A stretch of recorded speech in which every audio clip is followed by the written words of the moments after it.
Voucher. Hello and welcome to Keith's Whisky Vlog.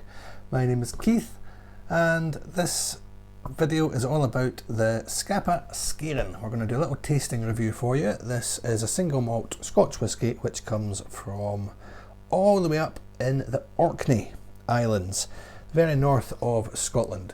The Scapa distillery is the second most northerly distillery in Scotland, and believe it or not, it misses out on the title by half a mile.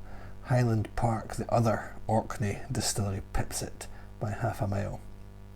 So I'm going to tell you a little bit about the bottle, the whisky, what it says in the bottle, a little bit of the market and stuff.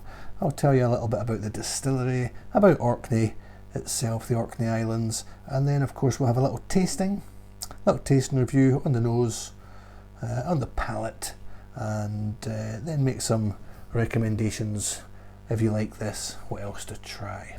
So we'll get it out of the carton, out of the box. The problem with this one, it's sometimes quite hard to open, so we could be here for a little while. There we go, I've had about half of this one. So first of all, I had a little chuckle on myself. I was reading the back of the carton, and there's 3 paragraphs here, but there's quite a lot of words in capital letters. Now you'll know that if you're online or whatever, anything that's in capital letters is shouting. So as I read it, I'm going to shout when it's in capitals. See how it goes. That's how the market and people want it. Who am I to disagree? So the Scapa distillery, established in 1885. It did go through a bit of a fallow period, the 1990s, I think around about 1994 to 2004. It was out of production, but it is back on the go and producing whisky. So, within reach of the Arctic Circle, Scapa, part of the Orkney Isles archipelago, is ruled by the elements. Perched on the tranquil shores of Scapa Flow, the Scapa distillery is perfectly placed to look out upon the ever-changing season skies. To survive here, islanders have learnt to harness nature's contrasts and make the most of the gentler months when the horizon is bright and gleaming. It is these light summer nights when our home is bathed in endless twilight that have inspired the creation of this smooth honeyed single malt. Crafted the Orcadian way, our team of artisans pride themselves on using traditional methods and skills honed over several generations. The result is deliciously smooth, flowing with mellow fruits and heather honey, and bringing to mind Scapa Flow's natural sanctuary from the restless elements beyond. So there you go, that's what they say about themselves, the marketing team. The whisky itself, it comes in at 40%. Disappoints some people that, but 40% is a minimum. As long as it's 40%, we can't be too disappointed. The particular whisky, it does not have an age statement, NES, non-age statement. This one here, inspired by summer's bright glittering skies, described in Old Norse as Skiren, S-K-I-R-E-N. So the whisky is named after glittering skies in the Old Norse. This expression is exclusively matured in first fill American oak casks for a smooth, creamy sweetness with a hint of tropical fruit, citrus and coastal heather. So they're already giving me some tasting notes there. We'll see if I agree or disagree once I get some of it into my mouth. So 100% first fill American oak cask, so it should be quite woody, should be quite strong, even though it's not got an age statement. I believe it is quite a lot of mostly sort of double-digit age whisky, even though it doesn't have an age statement. It's not too young. And this is SK14, batch SK14. So that's a little bit about the Scapa Skiren. It's one of 2 main, I'm just going to get rid of this just now, it's one of the 2 main core range whiskies from Scapa, Scapa Skiren. The other one is the Glansa, G-L-A-N-S-A, and I'll do that another time. I don't have a bottle of Scapa Glansa, so we'll do this Scapa Skiren.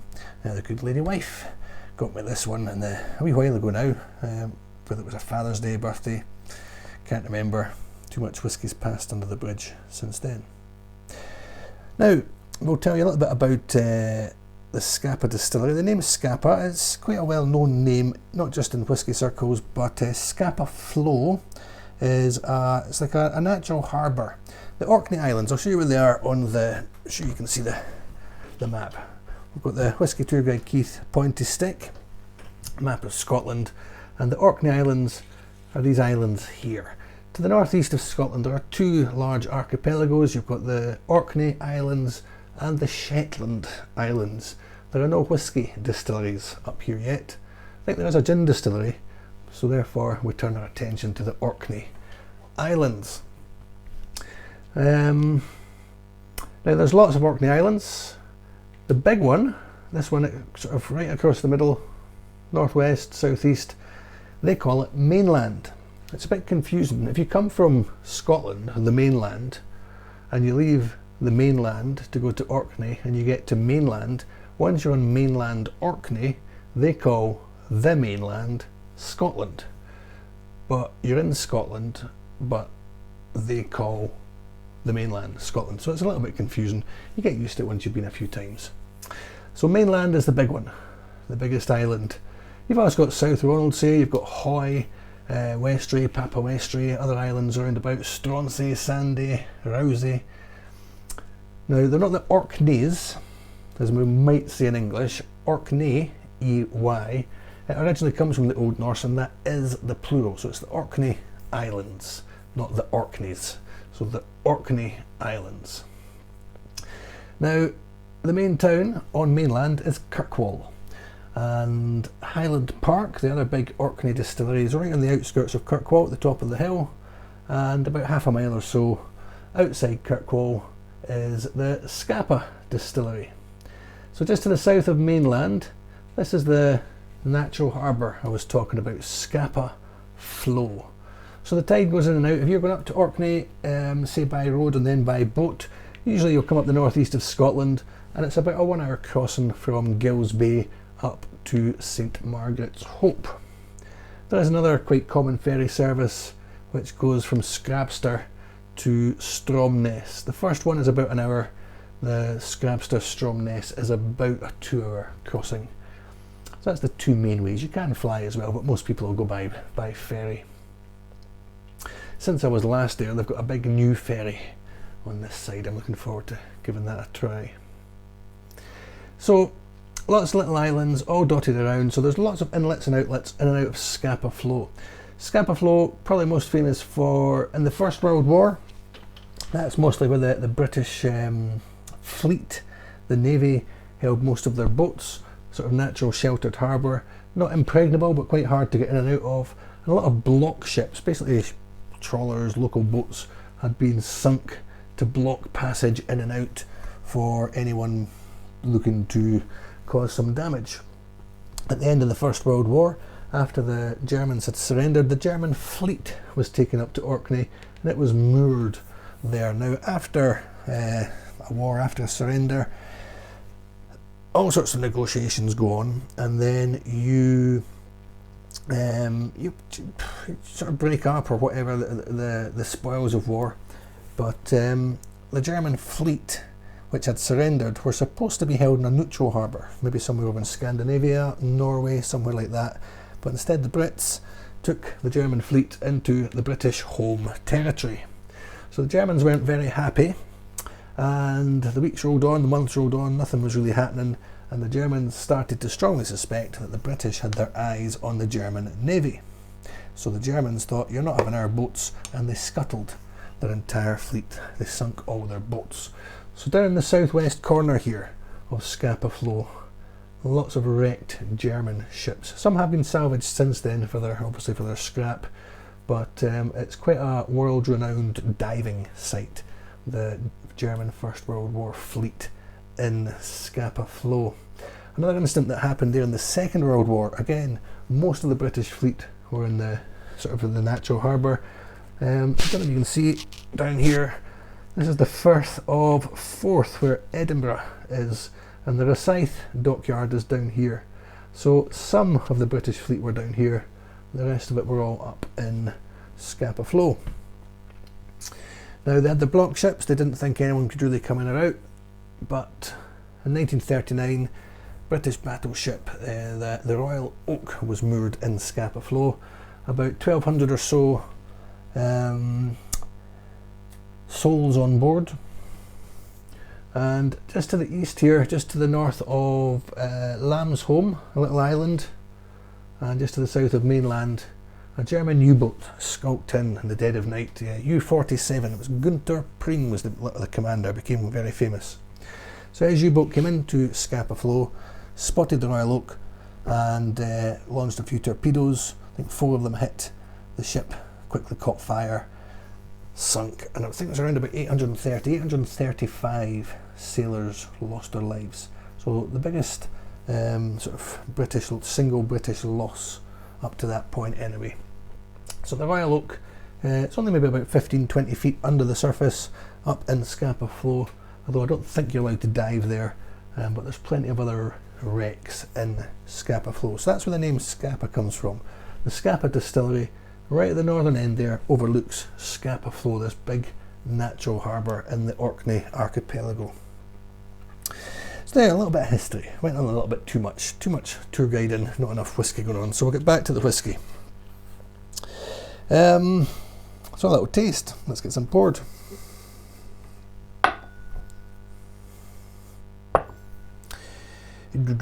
Right. Lovely sound. So what we're looking at, it said as well, it said smooth creamy sweetness with a hint of tropical fruit, citrus and coastal heather.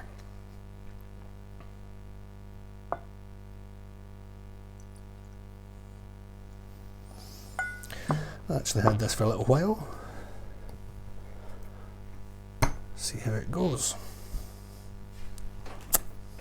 So first of all, in the nose.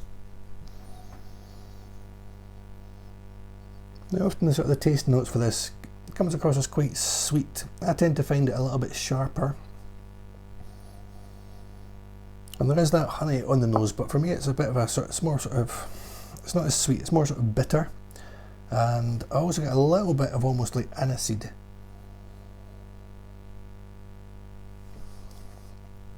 So it's hard to describe, but it sort of comes down from the top. It's a bit more of a compressive flavour almost, rather than open enlightened flavour. It's quite sharp honey, a little bit bitter, not quite sweet, and that little bit of sort of anise, aniseed. Make sure I've got some water. So that's on the nose.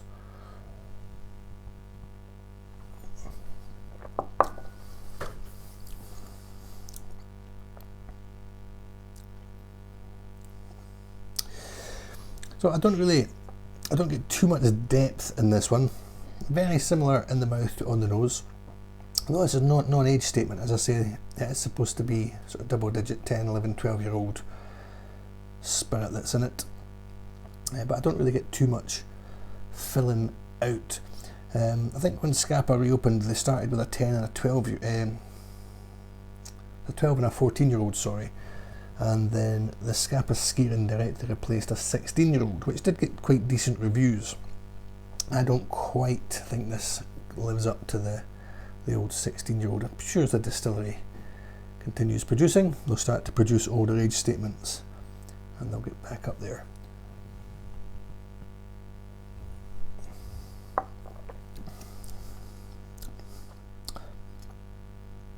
I wouldn't say I get much any real sort of coastal heather. I'd associate that as a bit more floral. So I just don't get any of that sort of lightness or sweetness. But generally, when you're talking about this one as well, you're talking about various fruits, a bit citrusy, a little bit of your lemon, maybe a little bit lime, but fruits like maybe pineapple, apple, certainly a little bit of pear. I would get that.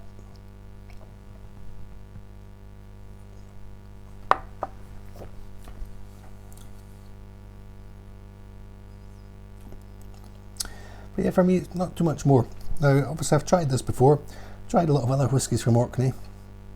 I never like being critical of something. I don't want to talk it down, but it's certainly not one that I would immediately go for, immediately ask for. It's okay. It's not bad.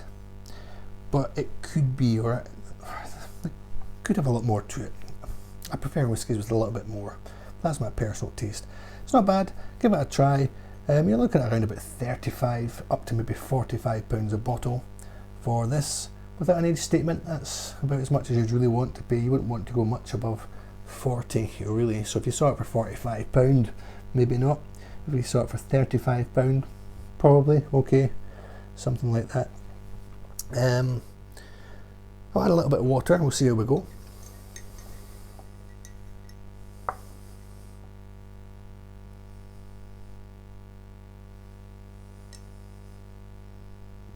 I'm going to give it 3 drops for no real scientific reason.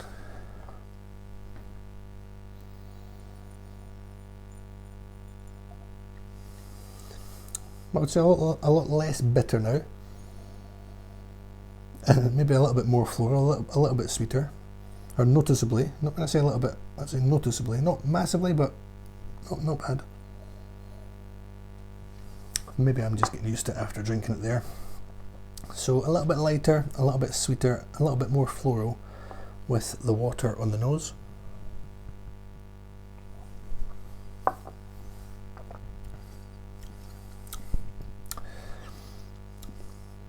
Yeah, I'd say a bit more honey in the mouth, but not, again, it's not really expanding out. It's quite a narrow whiskey. And yeah, just for me, it's just not quite pressing that many buttons. It's okay, but it's okay really quite good enough. It's okay.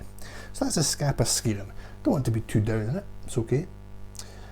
Orkney, great place. Go up there, and if you want to do a distillery crawl, it's a half a mile or so between the distilleries, and both well worth visiting, lovely locations, and there's so much more to do on Orkney as well.